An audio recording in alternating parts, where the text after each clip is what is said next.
नमस्कार, आप देख रहे हैं हॉर्नबिल टीवी। छत्तीसगढ़ की खबरों के हिंदी बुलेटिन हमर छत्तीसगढ़ में मैं अनुज आपका स्वागत करता हूं। आइए सबसे पहले नजर डालते हैं आज की सुर्खियों पर। प्रधानमंत्री नरेंद्र मोदी के नेतृत्व में केंद्र सरकार के 11 वर्ष हुए पूरे। 11 वर्षों की उपलब्धियां गिनाने मुख्यमंत्री विष्णुदेव साय ने की पत्रकार वार्ता।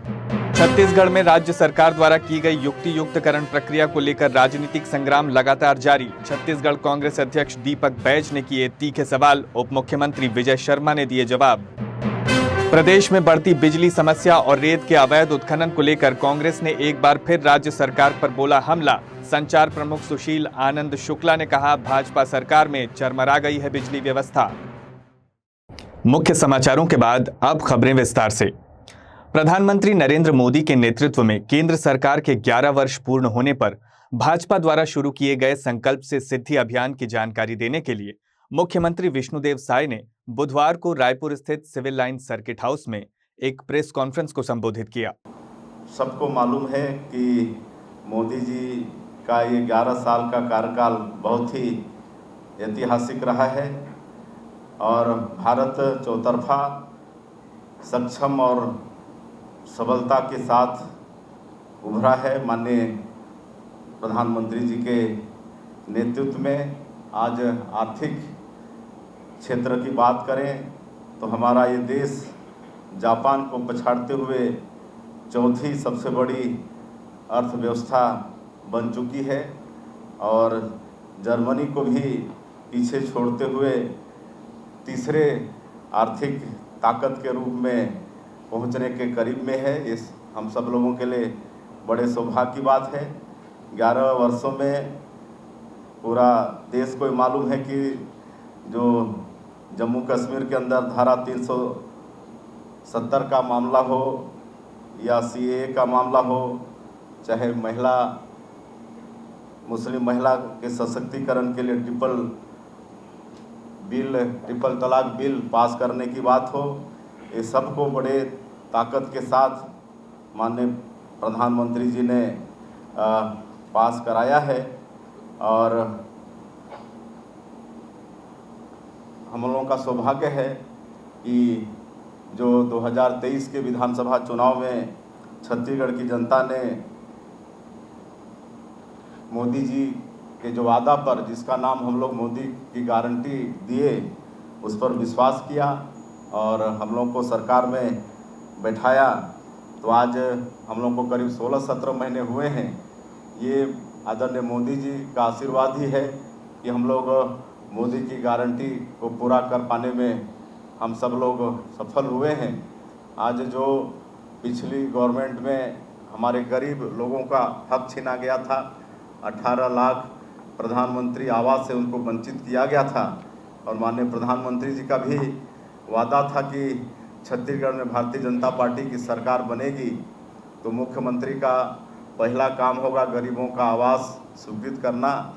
और आप सबको भी मालूम है कि 13 दिसंबर 2023 को सरकार शपथ ली और अगले ही दिन 14 दिसंबर को पहले कैबिनेट में ही 18 लाख प्रधानमंत्री आवास की स्वीकृति दिए और आज बराबर पूरे प्रदेश में प्रधानमंत्री आवास का निर्माण काम चल रहा है और इतने सैंक्शन हो गए हैं। अभी हम सुशासन तिहार के दरमियान में गए लोगों के बीच में और जब देखे कि विलम्ब का कारण क्या है, देखिए गांव में इतने प्रधानमंत्री आवास स्वीकृत हो गए हैं कि आज राजमिस्त्रियों की कमी हो गई है, सेंटरिंग प्लेट का अभाव हो गया है, जिसके कारण से गति थोड़ी धीमी हो गई है। तो ये हाल प्रधानमंत्री आवास में है। छत्तीसगढ़ में राज्य सरकार द्वारा शुरू की गई युक्ति युक्तकरण प्रक्रिया को लेकर राजनीतिक संग्राम छिड़ा हुआ है।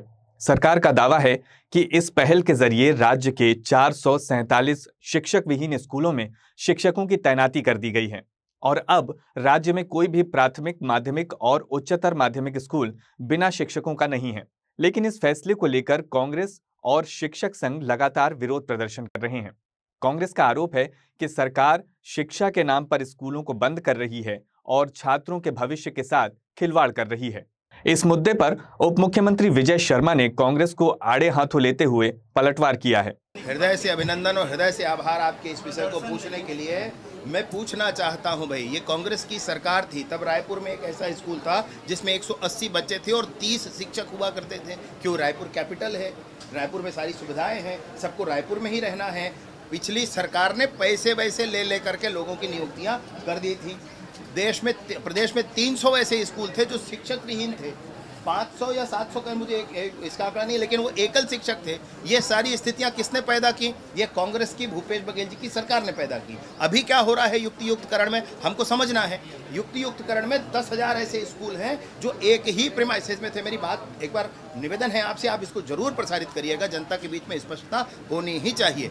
10,000 ऐसे स्कूल हैं जो एक प्रीमाइसेस में है, उसमें भी प्राइमरी स्कूल है और मिडिल स्कूल है, कहीं मिडिल स्कूल है और हाई स्कूल है, कहीं हाई स्कूल है और हायर सेकेंडरी स्कूल है। ये जो एक प्रीमाइसेस के स्कूल हैं उसमें 2 हेडमास्टर हुआ करते थे, उसको एक किया गया।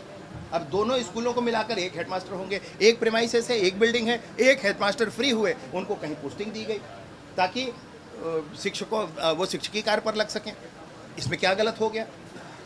हमारे यहाँ शहरी क्षेत्रों में 500 मीटर की दूरी में पूरे प्रदेश में 33 ऐसे स्कूल हैं, 33 ऐसे स्कूल हैं जो 500 मीटर के दूरी में प्राइमरी स्कूल हुआ करते थे। 500 मीटर का डिस्टेंस था दोनों के बीच। एक प्राइमरी स्कूल जिसमें दर्ज संख्या 10 से कम हुआ करती थी। तो 10 से कम अगर दर्ज संख्या है, 500 मीटर की दूरी पर है, उससे अधिक नहीं है, तो दोनों को मिलाकर एक किया गया और दोनों के शिक्षकों को उसमें शिक्षकी कार्य पर लगाया गया। एक भी शिक्षक का पद खत्म नहीं हुआ, एक भी स्कूल इस नाते बंद नहीं हुआ। ये जो युक्तियुक्तकरण है, और ग्रामीण क्षेत्रों में 133 ऐसे स्कूल हैं जो 1 किलोमीटर के अंतर्गत प्राइमरी स्कूल हैं। एक प्राइमरी स्कूल बड़ा है और दूसरे प्राइमरी स्कूल में अगर 10 से कम दर्ज संख्या है तो दोनों स्कूल को मिला करके एक किया गया। वो दोनों स्कूल के शिक्षक मिलकर अब एक स्कूल में पढ़ाएंगे। अब मुझे ये बताओ आप, इसमें जो ब्लेम करते हैं कि स्कूल बंद हो रहा है, ये कहाँ पर स्कूल बंद हो रहा है? जो ब्लेम करते हैं कि शिक्षकों की संख्या कम हो रही है, कहाँ पर कम हो रही है? ये युक्तियुक्तकरण है और इसके लिए जबरदस्ती का लोगों के मन में भ्रम पैदा करने, लोगों के मन में ये खाली ये बताने के लिए कि कहीं कुछ गड़बड़ हो रहा है। भाई मुद्दे चुनो ठीक से, विरोध करना है तो मुद्दे ठीक से चुनिए, तब जाकर विरोध करिए। विष्णुदेव जी की सरकार पालनहारी सरकार है। इस सरकार में विष्णुदेव जी की सरकार में सुशासन है और सुदर्शन भी है। लेकिन उप मुख्यमंत्री के बयान पर प्रदेश कांग्रेस कमेटी के अध्यक्ष दीपक बैज ने भी तीखा पलटवार किया है। उन्होंने कहा है कि भाजपा की सरकार को पहले ये बताना चाहिए कि उनके पिछले 15 वर्षों के शासन में 3000 से ज्यादा स्कूल बंद हुए या नहीं हुए। अब सरकार वो चला रहे, अब सवाल हमसे पूछ रहे। भाई सिंपल सा बात है, पिछले 15 साल में 3500 स्कूल बंद किए थे कि नहीं किए थे? 3500। पहले ये विजय शर्मा जी बता दें। और क्या शिक्षा की गुणवत्ता सुधारने के लिए 10,400 स्कूल को बंद करने की आवश्यकता है क्या? थी क्या उसके जगह में आप लगभग 58 से 60,000 शिक्षक भर्ती करना था, क्यों नहीं कर रहे? क्या बजट की कमी है? पैसे नहीं है?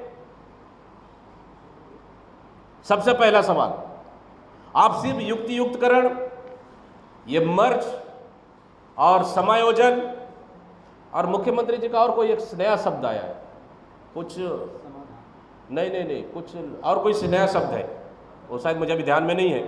तो इस तरह से छत्तीसगढ़ की जनता को आप मूर्ख बनाना छोड़ दें, क्योंकि आपने 1.5 साल तक बहुत मूर्ख बनाया है, ठगने का काम किया है।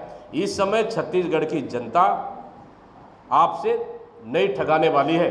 इसको लेकर लगातार शिक्षक जगत में हो, नए युवा बीएड, डीएड, पीटीआई भर्ती वाले हो, शिक्षक बनना चाहता हो, वो लगातार युवा कहीं ना कहीं सरकार के इस निर्णय के खिलाफ में है। इसलिए कांग्रेस पार्टी इसका खुलकर विरोध कर रही है। और विजय शर्मा जी वैसे भी तो गृह विभाग के मंत्री है, वो पंचायत विभाग के मंत्री है वो, और वो शिक्षा विभाग में जवाब दे रहे हैं, तो इससे बड़ा दुर्भाग्य क्या हो सकता है? प्रदेश में बढ़ती बिजली समस्या और रेत के अवैध उत्खनन को लेकर कांग्रेस ने एक बार फिर राज्य सरकार पर जोरदार हमला बोला है। कांग्रेस संचार प्रमुख सुशील आनंद शुक्ला ने कहा है कि छत्तीसगढ़ में भाजपा सरकार बनने के बाद से ही बिजली व्यवस्था पूरी तरह चरमरा गई है। उन्होंने आरोप लगाया कि राज्य के हर जिले, हर गांव में अघोषित रूप से बिजली कटौती की जा रही है। सरकार के द्वारा कहा जा रहा है कि 24 घंटे बिजली दी जा रही है, जबकि हकीकत यह है कि प्रदेश में लगभग हर जिले में, हर गांव में बिजली काटी जा रही है, घंटों बिजली काटी जा रही है। वर्तमान में जब मैं आपके सामने बाइट दे रहा हूं तब भी इस इलाके की बिजली कटी हुई है और पिछले 3 घंटे से कटी हुई है। प्रदेश के लगभग हर जिले में अघोषित रूप से बिजली काटी जा रही है। भारतीय जनता पार्टी की सरकार बनने के बाद राज्य की बिजली व्यवस्था पूरी तरीके से चरमरा गई है। यह वही छत्तीसगढ़ है जो 2023 के पहले सर्वोच्च बिजली स्टेट होता था। हमारे राज्य की बिजली हम उड़ीसा को, तेलंगाना को बेचते थे, उत्तर प्रदेश को बेचते थे। आज स्थिति यह है कि छत्तीसगढ़ के नागरिकों को, देश में सबसे ज्यादा पावर प्लांट छत्तीसगढ़ में है, सबसे बड़ा विद्युत उत्पादक छत्तीसगढ़ है, उसके बावजूद भी छत्तीसगढ़ में अघोषित बिजली कटौती की जा रही है। यह शायद सरकार की लापरवाही है, शायद सरकार का नियंत्रण समाप्त हो चुका है बिजली व्यवस्था से, और इसके लिए जिम्मेदार सीधे सीधे सरकार और बिजली विभाग के जो मुखिया हैं, माननीय मुख्यमंत्री हैं। कहीं न कहीं कोई कारण है, सरकार को बिजली कटौती पर श्वेत पत्र जारी करना चाहिए। बिजली कटौती के बारे में जब सवाल मंत्रियों से किया जाता है तो पत्रकारों को कहते हैं कि आपके पास मुद्दे नहीं, तो इस प्रकार की बात करते हैं। आज जून के महीने में जब बिजली काटी जा रही है और ये सवाल हो रहा है तो मुद्दा नहीं है। बिजली कटौती आज की तारीख में छत्तीसगढ़ का सबसे प्रमुख मुद्दा है। सवेरे बिजली काट दी जाती है कि आप पानी के पंप न चलाए जाए आधा घंटा पौन घंटा, शाम को बिजली काटी जाती है आधा पौन घंटा पानी के पंप न चलाए जाए, दोपहर में बिजली काटी जाती है और लगातार घंटों घंटों बिजली काटी जा रही है। ऐसे समय में जबकि अब किसानों को अपने पंप चला के पानी निकालने की आवश्यकता है, उस समय बिजली कटौती की जा रही है। ये बेहद दुर्भाग्यजनक स्थिति है। कहीं न कहीं इसके पीछे षड्यंत्र है। केंद्र सरकार के दबाव में राज्य की भारतीय जनता पार्टी की सरकार दूसरे राज्यों को बिजली दे रही है, भारतीय जनता पार्टी शासित राज्यों को, और उसका खामियाजा छत्तीसगढ़ के नागरिकों को भुगतना पड़ रहा है। हमारा जल, हमारी जमीन, हमारी खनिज संसाधन, हमारे लोग पर्यावरण की मार झेलने को मजबूर है, हमारे लोग भी बिजली कटौती झेलने को मजबूर है। ये बेहद दुर्भाग्यजनक है। प्रधानमंत्री नरेंद्र मोदी के नेतृत्व वाली भाजपा सरकार के 11 वर्ष पूर्ण होने पर चलाए जा रहे संकल्प से सिद्धि अभियान को लेकर कांग्रेस द्वारा किए गए सवालों पर उप मुख्यमंत्री विजय शर्मा ने कड़ा जवाब दिया है। कांग्रेस ये बताए कि इतने दिनों तक 370 की धारा को क्यों छाती से लगाकर रखे रहे, क्यों भारत के बड़े भूभाग को भारत से अलग करके रखे रहे, क्यों एक देश में 2 प्रधान 2 निशान चलता रहा, क्यों 370 को हटाने के लिए कभी कोई कवायद नहीं की उन्होंने। कांग्रेस की पार्टी ये बताए कि पूरे देश का जनमानस जो विषय चाहता था कि अयोध्या में भगवान राम का मंदिर बनना चाहिए, उसके लिए कभी कोई प्रयास क्यों नहीं किया कांग्रेस ने, कभी आगे आकर के उसने काम क्यों नहीं किया। मैं ये पूछना चाहता हूँ कि जितने दिनों तक कांग्रेस ने सरकार, भाई 17 साल नेहरू जी प्रधानमंत्री रहे, 15 साल इंदिरा गांधी प्रधानमंत्री रही, 10 साल मनमोहन सिंह प्रधानमंत्री रहे हैं, 5 साल नरसिम्हा राव जी प्रधानमंत्री रहे हैं, 2.5-3 साल शास्त्री जी रहे हैं और अनेक इनके नेता प्रधानमंत्री रहे। भाई ये लंबी फहरिस्त है, आप समझें। इतने बड़े कार्यकाल तक देश को नेतृत्व करने के बाद कितना एम्स आपने दिया था, थोड़ा ध्यान करें। एक, अभी कितने एम्स हैं सोचे भला। आप ये बताएं कि आपको ध्यान है कि अटल टनल नहीं बनता था तो जो स्पीति का एरिया हुआ करता था वो 6 महीने 8 महीने तक देश से कटा रहता था। वो उस पास से, रोहतांग पास से आगे नहीं जाया जाता था। क्यों नहीं अटल टनल बनाया? कोई भी टनल क्यों नहीं बनाया? क्यों नहीं सूझा आपको कि ये बनाना है करके? क्यों भी सीमा प्रांतों पर जितने टनल आज बनाए गए उतने नहीं बनाया उन्होंने? सीमा प्रांतों पर जितनी सड़कें बनाई गई वो नहीं बनाया उन्होंने। आप एक बार जा करके आज लद्दाख देख कर आए, कैसी सड़क है बताएं। मैं आपसे पूछना चाहता हूं कि देश की सुरक्षा के लिए जितने भी आयुध के निर्माण हमारे देश में आज शुरू हुए वो पहले क्यों नहीं हो पाए? जितने मेडिकल कॉलेज आज देश में शुरू हुए वो पहले क्यों नहीं हो पाए?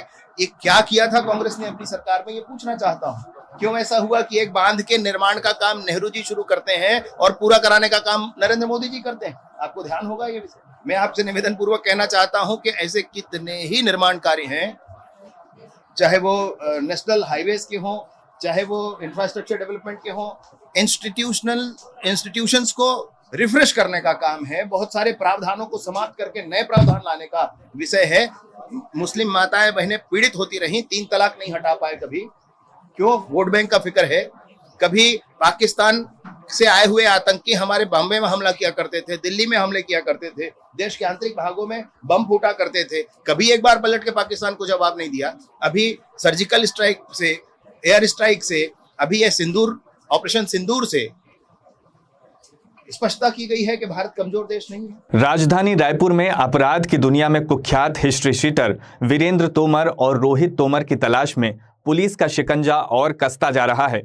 दोनों फरार आरोपियों की तलाश में रायपुर पुलिस ने एक बार फिर उनके ठिकानों और उनके करीबियों के घरों पर दबिश दी है। इस बार क्राइम ब्रांच की टीमों ने पुरानी बस्ती, तेलीबांधा, वॉलफोर्ट सिटी और हनुमान वाटिका क्षेत्र में छापामार कार्रवाई की। पुलिस की ये कार्रवाई वीरेंद्र और रोहित तोमर के करीबी माने जाने वाले लोगों के ठिकानों पर केंद्रित रही। हनुमान वाटिका स्थित ऋषभ सिंह के घर पर दबिश दी गई, जो करणी सेना का प्रदेश उपाध्यक्ष और तोमर बंधुओं का करीबी बताया जाता है। वहीं वॉलफोर्ट सिटी में रविंद्र सिंह के निवास पर भी पुलिस की कार्रवाई हुई। सूत्रों की माने तो हालिया दबिश के दौरान पुलिस को करीब 100 से अधिक जमीन के दस्तावेज और 4 किलो सोना बरामद हुआ है। इसके अलावा कई और आपत्तिजनक सामग्रियां भी बरामद की गई हैं, जिसका पुलिस जल्द ही खुलासा कर सकती है। एएसपी डॉक्टर लाल उमेंद्र सिंह ने बताया कि तोमर बंधुओं की गिरफ्तारी के लिए कई टीमें गठित की गई हैं और लगातार कई ठिकानों पर छापामार कार्रवाई की जा रही है। उन्होंने कहा कि पुलिस की कार्रवाई की भनक लगते ही वीरेंद्र और रोहित तोमर रायपुर छोड़कर फरार हो गए हैं। जानकारी के मुताबिक रोहित तोमर का मोबाइल फोन बंद है और उसका निजी बाउंसर भी कहीं गायब हो गया है। इससे पहले भी पुलिस की 25 सदस्यीय टीम ने महिला कर्मियों के साथ मिलकर उनके कई ठिकानों पर छापामार कार्रवाई की थी। पुलिस की ये कार्रवाई बड़े स्तर पर आर्थिक अपराध और अवैध कब्जों से जुड़ी जानकारी को उजागर कर सकती है। कल भी उसके जो जानने पहचाने लोग हैं उनके 2 ठिकाने पर और दबिश दी गई थी। पुलिस द्वारा लगातार प्रयास करके आरोपी के पता तलाश एवं गिरफ्तारी के प्रयास किए जा रहे हैं। पहले से ही वो दोनों हमारे थाना क्षेत्र के गुंडा बदमाश में शामिल हैं, जिसके विरुद्ध में 9-10 अपराध पूर्व से पंजीबद्ध है। वर्तमान में अभी थाना तेलीबांधा में मारपीट के तहत पंजीबद्ध अपराध के अतिरिक्त एक आर्म्स एक्ट का और 2 एक्सटॉर्शन के केस और पंजीबद्ध हुए हैं। बिलासपुर में नौकरी लगाने और कॉलेज ट्रांसफर कराने के नाम पर एक व्यक्ति से 20 लाख रुपए से अधिक की ठगी करने का मामला सामने आया है। ये मामला पुलिस लाइन थाना क्षेत्र का है, जहां प्रार्थी एमए सिद्दीकी ने आरोपी अफसर खान के खिलाफ शिकायत दर्ज कराई है। पुलिस से मिली जानकारी के अनुसार आरोपी अफसर खान ने खुद को एसईसीएल कोरबा का अधिकारी और डीएसपी बताकर सिद्दीकी की बेटी मोइशा सिद्दीकी को नौकरी लगाने का झांसा दिया था। इसके अलावा उनके बेटे मारूफ सिद्दीकी का राजस्थान से डूंगरपुर से दुर्ग कॉलेज में ट्रांसफर कराने के नाम पर भी पैसे वसूले गए। आरोपी ने व्हाट्सएप के जरिए फर्जी नियुक्ति पत्र भेजे और विश्वास दिलाया कि सरकारी प्रक्रिया चल रही है। इस प्रक्रिया में सिद्दीकी परिवार से अलग अलग समय पर कुल 9 किश्तों में रकम ट्रांसफर कराई गई। जब लंबे समय तक नौकरी नहीं मिली और न ही कॉलेज ट्रांसफर हुआ, तब सिद्दीकी को संदेह हुआ और उसने पुलिस में शिकायत की। अफसर खान जो सरकंडा का है, उसके द्वारा प्रलोभन दिया गया कि उसकी बेटी, प्रार्थी की जो बेटी है, उसका एसईसीएल में नौकरी लगाना है। इस पर से प्रार्थी द्वारा अनेक किस्तों में करीब 20 लाख पैसा दिया था और उन्होंने एक फर्जी नियुक्ति पत्र भी भेजा था, जिसमें धोखाधड़ी का मामला एवं कूट रचना के तहत मामला दर्ज किया गया है। आरोपी अफसर खान को गिरफ्तार कर न्यायिक रिमांड पर भेजा गया है। छत्तीसगढ़ में लंबे समय से लंबित सब इंस्पेक्टर यानी एसआई भर्ती को लेकर छात्र एक बार फिर सक्रिय हो गए हैं। भर्ती प्रक्रिया की घोषणा के बाद भी कार्रवाई आगे नहीं बढ़ने पर एसआई अभ्यर्थियों ने उप मुख्यमंत्री विजय शर्मा से मुलाकात की और अपनी चिंता जताई। छात्रों का कहना है कि अक्टूबर में सरकार ने भर्ती का ऐलान किया था, लेकिन अब तक न तो फिजिकल टेस्ट हुआ है और न ही कोई ठोस टाइमलाइन दी गई है। मैम, हम लोग गृह मंत्री जी से जो एसआई भर्ती जो आएगी अभी अक्टूबर में, जिसका जारी हुआ था, उसकी भर्ती की प्रक्रिया शुरू करने के लिए हम लोग सर से मिलने आए थे। अभी 8 महीना हो गया है, 8 महीना में कुछ भी चालू नहीं है। कम से कम भर्तियाँ चालू हो, हमको डेट दे कि कब तक एग्जाम कंप्लीट हो सकते हैं सर। अक्टूबर में यहाँ भर्ती निकली थी, अक्टूबर 2024 में टोटल 341 पद के लिए यहाँ विज्ञप्ति पुलिस विभाग द्वारा जारी किया गया था। ये जो प्रक्रिया भर्ती 5 चरणों में होनी है। पहला चरण में शारीरिक नापजोक होगा, फिर प्री पेपर, फिर मेंस का पेपर पीएससी लेगा, फिर फिजिकल पुलिस विभाग लेगा, इंटरव्यू लेगा और अंततः मेडिकल, अगर मोटा मोटी देखा जाए तो 6 चरणों में यह प्रक्रिया पूरी होनी है। तो ऑलरेडी यह प्रक्रिया लंबी है, लेकिन अक्टूबर से लेकर अभी तक जून तक 9 महीने हो चुके। सरकार 2 बार फॉर्म भरा चुकी है, अक्टूबर में और दिसंबर में। कोचिंग वाले 3-3, 4-4 बैच एसआई भर्ती की निकाल चुके हैं। 8 से 10 टेस्ट सीरीज कंप्लीट हो चुके हैं।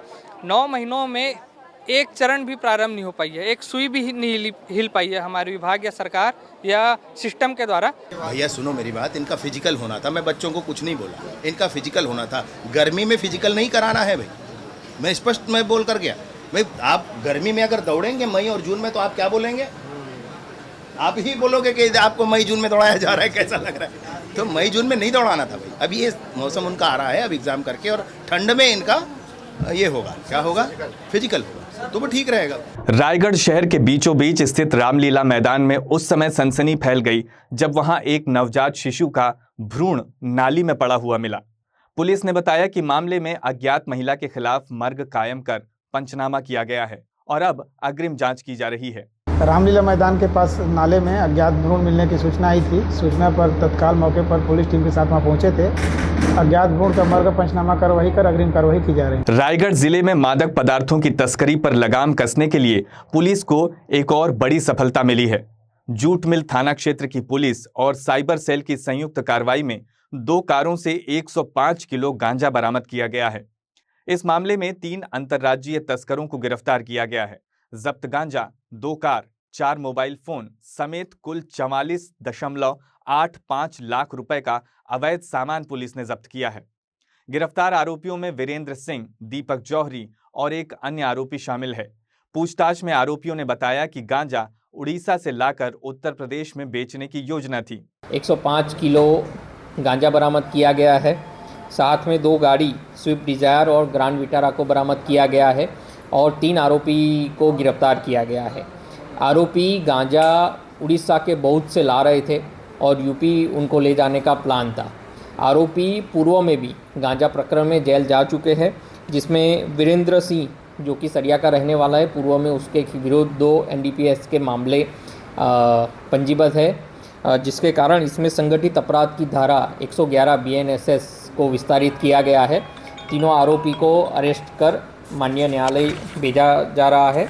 3 आरोपी रविशंकर गौतम जो कि झांसी उत्तर प्रदेश का रहने वाला है, वीरेंद्र सिंह जो कि थाना सरिया सारंगढ़ बिलाईगढ़ का रहने वाला है और दीपक जौहरी जो कि रायगढ़ का रहने वाला है। तीनों को 105 किलोग्राम गांजा और 2 गाड़ी के सहित गिरफ्तार किया। पाटन के इंदिरा नगर इलाके में नशे का अवैध कारोबार खुलेआम फल फूल रहा है। यहाँ शराब और गांजे की बिक्री का गोरख धंधा बगैर किसी डर के लगातार जारी है। सबसे चौंकाने वाली बात यह है कि वार्ड क्रमांक 1 और 2 के पार्षदों के घर से महज कुछ ही दूरी पर यह अवैध कारोबार खुलेआम चल रहा है, लेकिन स्थानीय प्रशासन और पुलिस मूक दर्शक बनी हुई है। सूत्रों की माने तो इन अवैध कारोबारियों ने घर को ही शराब की दुकान बना रखा है। यही नहीं, घर में ही लोगों को बैठाकर शराब पिलाने का काम भी इन लोगों के द्वारा किया जा रहा है। सुबह से देर रात तक शराबियों का जमावड़ा लगा रहता है, जिससे इलाके में लोगों का रहना मुश्किल हो गया है। सोशल मीडिया में इसका एक वीडियो भी वायरल हो रहा है। वायरल वीडियो में शराब बेचने वाला व्यक्ति स्पष्ट रूप से दिखाई दे रहा है, लेकिन अब तक कोई ठोस कार्रवाई नहीं की गई है। स्थानीय लोगों का आरोप है कि पाटन पुलिस इन नशा कारोबारियों के सामने नतमस्तक नजर आ रही है, जिसके चलते इनका मनोबल लगातार बढ़ता जा रहा है। आज के अंक में बस इतना ही। छत्तीसगढ़ की ताजा तरीन खबरों से अपडेट रहने के लिए देखते रहिए हॉर्नबिल टीवी।